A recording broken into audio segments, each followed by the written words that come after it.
Hello friends, welcome back to our channel Mom's Daily. ഇന്ന് ഞാൻ വന്നിരിക്കുന്നത് ഒരു അപ്പത്തിന്റെ റെസിപ്പി ആയിട്ടാണ്. എന്നാൽ ഈ അപ്പം നമ്മൾ ഉണ്ടാക്കുന്നത് റവ വെച്ചിട്ടാണ് ട്ടോ. റവ വെച്ചിട്ട് ഒരു 5 മിനിറ്റിനകത്ത് ഉണ്ടാക്കി എടുക്കാൻ പറ്റുന്ന ഒരു സൂപ്പർ അപ്പത്തിന്റെ റെസിപ്പിയാണ് ഇന്ന് കാണിക്കാൻ പോകുന്നത്. അപ്പോൾ നമുക്ക് ബ്രേക്ക്ഫാസ്റ്റിനൊക്കെ പെട്ടെന്ന് തട്ടിക്കൂട്ടി ഉണ്ടാക്കാൻ പറ്റുന്ന നല്ല അടിപൊളി അപ്പമാണ്. അപ്പോൾ ഇത് എങ്ങനെ ഉണ്ടാക്കാമെന്ന് പെട്ടെന്ന് കണ്ടു നോക്കാം. അതിനായിട്ട് ഞാൻ ആദ്യം തന്നെ ഈസ്റ്റ് ഒന്ന് കലക്കി വെക്കുന്നുണ്ട്. അതിനായിട്ട് ഒരു 2.5 ടേബിൾ സ്പൂണോളമുള്ള ചെറു ചൂടുള്ള പാല് ഒരു പാത്രത്തിനകത്തോട്ട് ഒഴിച്ചിട്ടുണ്ട്. 2.5 ടേബിൾ സ്പൂണാണ് എടുത്തിരിക്കുന്നത്.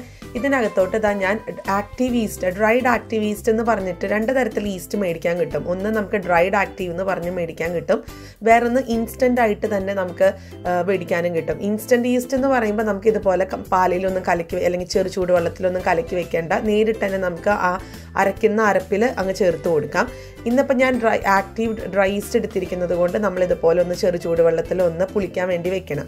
അതിനായിട്ട് ഈ പാലിനകത്തോട്ട് 1 ടീസ്പൂണോളമുള്ള ഈസ്റ്റ് ചേർത്ത് കൊടുത്തിട്ടുണ്ട്. അതുപോലെ തന്നെ 1 ടീസ്പൂണോളമുള്ള പഞ്ചസാരയും ചേർത്ത് കൊടുത്തിട്ടുണ്ട്. എന്നിട്ട് നന്നായിട്ടൊന്ന് മിക്സ് ചെയ്ത് കൊടുക്കുക.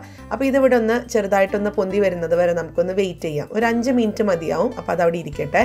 അപ്പോൾ നമുക്ക് ഇനി ഇതിനകത്തോട്ട് ഞാൻ പറഞ്ഞല്ലോ നമ്മൾ റവ കൊണ്ടാണ് ഈ അപ്പം ഉണ്ടാക്കുന്നത്. അപ്പോൾ അതിനായിട്ട് നമുക്ക് റവ ഒന്ന് പൊടിച്ചെടുക്കണം. ഞാനപ്പോൾ മിക്സിയുടെ ഒരു വലിയ ജാറിനകത്തോട്ട് 1 കപ്പോളം ഉള്ള റവ, ഏകദേശം ഒരു 200 ml ആണ് കേട്ടോ. ഇതിനകത്ത് കണ്ട നമ്മൾ കടയിൽ നിന്നൊക്കെ മേടിക്കുന്ന റവ എപ്പോഴും ഇതുപോലെ തരികളായിട്ടാണോ ഇരിക്കുന്നുണ്ടാവുക. അപ്പോൾ നമുക്ക് കുറച്ച് പൊടിയായിട്ടുള്ള റവയാണ് ഇതിന് ആവശ്യം. അപ്പോൾ നമുക്കിത് മിക്സിയിൽ ഒന്ന് നന്നായിട്ടൊന്ന് പൊടിച്ചെടുത്തിട്ട് വരാം.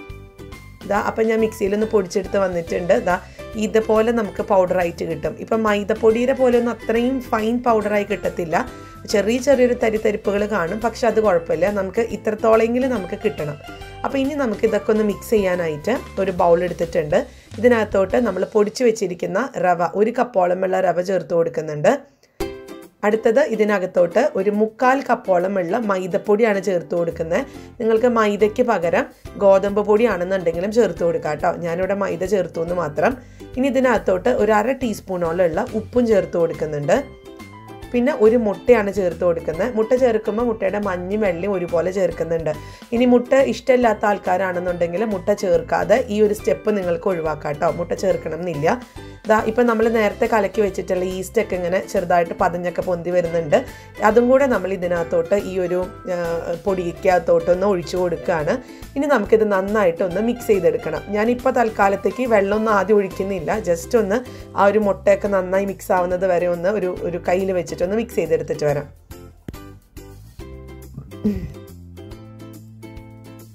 ഞാൻ ഇന്നിപ്പോൾ ഇവിടെ ഇത് മിക്സ് ആക്കാനായിട്ട് ഉപയോഗിക്കുന്നത് ചെറു ചൂടുവെള്ളമാണ്. ഒത്തിരി വെട്ടി തിളച്ച വെള്ളമല്ല, എന്നാൽ തീരെ ചൂടില്ലാത്ത വെള്ളമല്ല. ഒരു ചെറു ചൂടുവെള്ളത്തിലാണ് ഞാനിന്ന് ഇതൊന്ന് മിക്സ് ചെയ്യുന്നത്.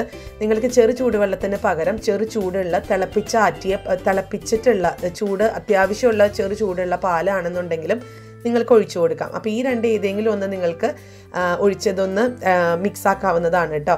അതുപോലെ ഈസ്റ്റ് ഇഷ്ടമില്ലാത്ത ആൾക്കാരാണെന്നുണ്ടെങ്കിൽ നിങ്ങൾക്ക് ആ 1 ടീസ്പൂൺ ഈസ്റ്റിന് പകരം നമ്മൾ ചേർത്തതിന് പകരം നിങ്ങൾക്ക് ജസ്റ്റ് 1 ടീസ്പൂണോളമുള്ള ബേക്കിംഗ് പൗഡർ ഈ ഒരു സമയത്ത് നമ്മൾ പൊടികൾ ആഡ് ചെയ്യുന്ന സമയത്താണെങ്കിലും ചേർത്ത് കൊടുക്കാം. അപ്പോൾ ഞാൻ ഇനി ആവശ്യത്തിനുള്ള വെള്ളത്തിനൊരു കണക്ക് ഞാൻ പറയുന്നില്ല. നമുക്കൊരു നല്ലൊരു തിക്ക് കൺസിസ്റ്റൻസി കിട്ടുന്നത് വരെ നമുക്കിതൊന്ന് വെള്ളം ഒഴിച്ച് ഒന്ന് മിക്സ് ചെയ്തെടുത്തിട്ട് വരാം.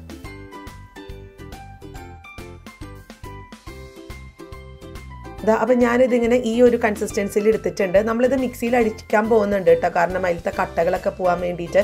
അപ്പോൾ അതിന് മുന്നേ ഞാൻ ഇതിനകത്തോട്ട് ഒരു 3 നുള്ളോളമുള്ള മഞ്ഞപ്പൊടി ചേർത്ത് കൊടുത്തിട്ടുണ്ട്. അത് ഓപ്ഷണലാണ്. മഞ്ഞപ്പൊടി ചേർത്തതിൻ്റെ ഒരു കാരണം ഇപ്പം മുട്ടയുടെ കുത്തൊക്കെ ഉണ്ടെന്നുണ്ടെങ്കിൽ അല്ലെങ്കിൽ ഒരു സ്മെല്ലൊക്കെ ഉണ്ടെന്നുണ്ടെങ്കിൽ അത് പോകാൻ വേണ്ടിയിട്ടും പിന്നെ നമ്മുടെ ഒരു അപ്പം ഉണ്ടാക്കുമ്പോൾ ഒരു ലൈറ്റായിട്ടുള്ളൊരു മഞ്ഞ കളർ കിട്ടാൻ വേണ്ടിയിട്ടുമാണ് കേട്ടോ. അപ്പോൾ അത് ഓപ്ഷണലാണ്. നിങ്ങൾക്ക് ഇതിന് പകരം വാനില എസൻസ് ആണെന്നുണ്ടെങ്കിലും ചേർക്കാം. അപ്പോൾ നമുക്ക് ഇങ്ങനെയാണ് മാവ് കിട്ടിയിട്ടുള്ളത്. ഇനി നമുക്കിത് മിക്സിയിലൊന്ന് അടിച്ചെടുക്കണം. അപ്പോൾ അതിനായിട്ട് മിക്സിയുടെ ജാറിനകത്തോട്ട് ഞാൻ ഒഴിച്ചു കൊടുക്കുന്നുണ്ട്. അപ്പോൾ ഇത് ഇച്ചിരി കട്ടിയായിട്ടാണ് ഇരിക്കുന്നത്. അപ്പോൾ നിങ്ങൾക്ക് കുറച്ച് വെള്ളം ഒഴിച്ചു കൊടുക്കാം. ഞാനിപ്പോൾ ഏകദേശം ഒരു 2.5 ടേബിൾ സ്പൂണോളമുള്ള വെള്ളം ഒന്ന് ഇതിനകത്ത് ഒഴിച്ചു കൊടുക്കുന്നുണ്ട്. അത് ജസ്റ്റ് ഒന്ന് അറിയാൻ വേണ്ടിയിട്ടാണ്. പിന്നെ കൂടുതൽ വേണമെന്നുണ്ടെങ്കിൽ നിങ്ങൾക്ക് കൂടുതൽ ചേർക്കാം. അപ്പോൾ ഇതൊന്ന് അരച്ചെടുത്തിട്ട് വരാം.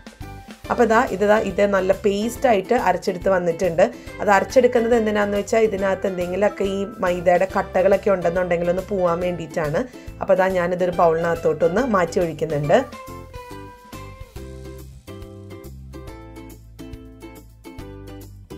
അപ്പോൾ അതാ ഞാനൊന്ന് മിക്സ് ചെയ്തെടുത്തിട്ടുണ്ട്. ഇങ്ങനെയാണ് ഞാൻ എടുത്തിരിക്കുന്ന ആ ഒരു കൺസിസ്റ്റൻസി എന്ന് പറയുന്നത്. കണ്ടോ, നമ്മൾ ഈ ഒരു ദോശയ്ക്കൊക്കെ ഇഡ്ഡലിക്കൊക്കെ മാവ് കലക്കുമ്പോഴത്തേക്കുള്ള ഒരു തിക്നെസ് ഉണ്ടല്ലോ, അത്രയ്ക്ക് തിക്നെസ് ഞാൻ എടുത്തിട്ടുണ്ട്.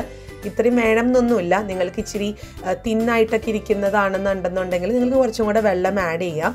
ഇപ്പോൾ ഇനി ഞാനിപ്പം നോക്കിക്കഴിഞ്ഞപ്പോൾ ഇതിനകത്ത് 1-2 കട്ടകൾ എടുക്കുന്നുണ്ട് കേട്ടോ മൈദയുടെ. അപ്പോൾ അത് ഞാൻ നമ്മൾ ഉപയോഗിക്കുന്ന തവി വെച്ചിട്ട് ഒന്ന് ചെറുതായിട്ടൊന്ന് ഉടച്ചു കൊടുത്താലും മതിയാവും. അപ്പോൾ ഇതാണ് നമ്മുടെ ബാറ്റർ എന്ന് പറയുന്നത്. നിങ്ങൾക്ക് ഒന്നില്ലെങ്കിൽ ഈ ബാറ്റർ ഒരു അരമണിക്കൂറെങ്കിലും നിങ്ങൾക്കൊന്ന് മാറ്റി വയ്ക്കാം. പക്ഷെ ഞാനിന്ന് അരമണിക്കൂറൊന്നും മാറ്റി വയ്ക്കുന്നില്ല, നേരിട്ട് തന്നെ ഞാൻ ഉണ്ടാക്കാൻ പോവാണ്. അതാണ് ഞാൻ പറഞ്ഞത്, നമുക്ക് 5 മിനിറ്റ് കൊണ്ട് നമുക്കിത് ഉണ്ടാക്കിയെടുക്കാൻ പറ്റും. അപ്പോൾ നിങ്ങൾക്ക് ആ മിക്സിയിലൊന്ന് അടിച്ചെടുത്ത് വന്ന് കഴിയുമ്പോൾ നമുക്ക് കാണാൻ പറ്റും ഇതിങ്ങനെ കുറച്ചങ്ങ് പതഞ്ഞ് നല്ല കട്ടിയായിട്ടിരിക്കുന്നത്. നമ്മൾ ബേക്കിംഗ് പൗഡറൊക്കെ ഇട്ട് കഴിയുമ്പോഴത്തേക്കും അല്ലെങ്കിൽ ഈസ്റ്റൊക്കെ നമ്മൾ മാവ് പൊന്തി വരുമ്പോഴത്തേക്കൊക്കെ ഒരു വീർമത ഉണ്ടാവില്ലേ, അത് വന്നിട്ടുണ്ട് നമ്മുടെ ഈ ഒരു മിക്സിന്. അപ്പോൾ ഇനി ഇതെങ്ങനെ ഉണ്ടാക്കാൻ നോക്കാം. അതിനായിട്ട് ഒരു പാൻ അടുപ്പത്ത് വെച്ചിട്ടുണ്ട്. പാൻ നമ്മളൊരു മീഡിയം ഹൈ ഫ്ലെയിമിലിട്ടിട്ട് ചൂടാക്കണം. ഇതിനകത്തോട്ട് നമ്മൾ എണ്ണയോ ഓയിലോ ഒന്നും തന്നെ ഉപയോഗിക്കുന്നില്ല. നമ്മൾ ആ നോൺ സ്റ്റിക്ക് പാത്രത്തിനകത്തോട്ട് നേരിട്ട് തന്നെ നമ്മളിത് ഒഴിക്കുകയാണ് ചെയ്യുന്നത്. അപ്പോൾ ഞാനിതൊന്ന് ഒഴിച്ചെടുത്തിട്ട് വരാം. പിന്നെ ഇത് ഒഴിക്കുമ്പോൾ നമ്മൾ സാധാരണ ദോശയൊക്കെ ഉണ്ടാക്കുന്നത് പോലെ നമ്മളിങ്ങനെ ചുറ്റിച്ചെടുക്കേണ്ട, അതായത് നമ്മൾ ആ തവി വെച്ചിട്ട് ചുറ്റിച്ചെടുക്കേണ്ട കാര്യമില്ല. ജസ്റ്റ് ഒന്ന് ഒഴിച്ചു കൊടുത്താൽ മാത്രം മതിയാവും. പിന്നെ ശ്രദ്ധിക്കുക, മീഡിയം ഹൈ ഫ്ലെയിമിൽ തന്നെ ഇട്ടിട്ട് വേണം നമ്മളിത് ഉണ്ടാക്കിയെടുക്കാനായിട്ട്. ഇത് വെറും 1 മിനിറ്റിന് താഴെ മതിയാവും. ഇത് പെട്ടെന്ന് തന്നെ ആയി കിട്ടും. അപ്പോൾ നമുക്കിതിനകത്ത് ചെറിയ ബബിൾസ് ഒക്കെ വരാൻ തുടങ്ങും. പിന്നെ ഈ ഒരു ദോശ അല്ലെങ്കിൽ ഈ ഒരു അപ്പം നമുക്ക് തിരിച്ചിട്ട് കൊടുക്കേണ്ട കാര്യമില്ല. അതിൻ്റെ മുകൾ ഭാഗം ഇങ്ങനെ വറ്റി വരുന്നത് വരെ നമുക്കൊന്ന് വെയിറ്റ് ചെയ്യാം.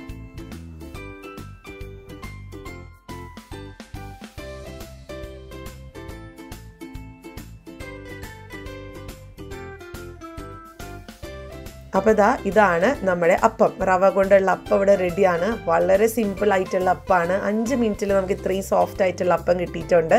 അപ്പോൾ ഇനി ബാക്കിയുള്ളത് നമുക്കിതുപോലെ ഒന്ന് ചുട്ടെടുത്തിട്ട് വരാം.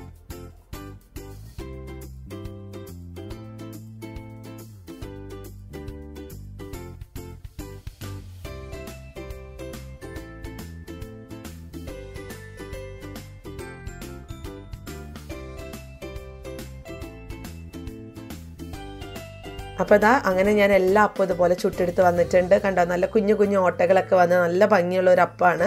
നമ്മളിത് ഉണ്ടാക്കിയത് റവ കൊണ്ടാണെന്നും കൂടെ ഓർക്കണം കേട്ടോ. അപ്പോൾ അത്രയും ഹെൽത്തി ആയിട്ടുള്ള ഒരു അപ്പമാണ്. ഇപ്പോൾ ഇതിൻ്റെ പുറകെ ഇതുപോലെ ഇത് നമ്മൾ മീഡിയം ഹൈ ഫ്ലെയിമിൽ ഇട്ടത് കൊണ്ടൊന്നും ഇത് കരിഞ്ഞു പോയിട്ടൊന്നുമില്ല. ചെറിയൊരു ബ്രൗൺ ഷെയ്ഡ് മാത്രമേ വന്നിട്ടുള്ളൂ. പിന്നെ ഇതുപോലെ നമുക്ക് വളരെ സോഫ്റ്റുമാണ്. അതങ്ങനെ ഒടിഞ്ഞു പോവോ അല്ലെങ്കിൽ രണ്ടായി പോവോ അങ്ങനത്തെ പ്രശ്നമൊന്നുമില്ല. നിങ്ങളെല്ലാവരും ഒന്ന് ട്രൈ ചെയ്ത് നോക്കേണ്ട അപ്പം തന്നെയാണിത്.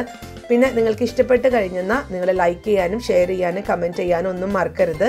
ഒപ്പം നമ്മുടെ ഈ ചാനൽ നിങ്ങൾ ആദ്യമായിട്ടാണ് കാണുന്നതെങ്കിൽ സബ്സ്ക്രൈബ് ചെയ്യാനും മറക്കരുത് കേട്ടോ. അപ്പോൾ അടുത്തൊരു വീഡിയോ ആയിട്ട് നമുക്ക് ഉടനെ കാണാം. അൻറ്റിൽ ദെൻ ബൈ.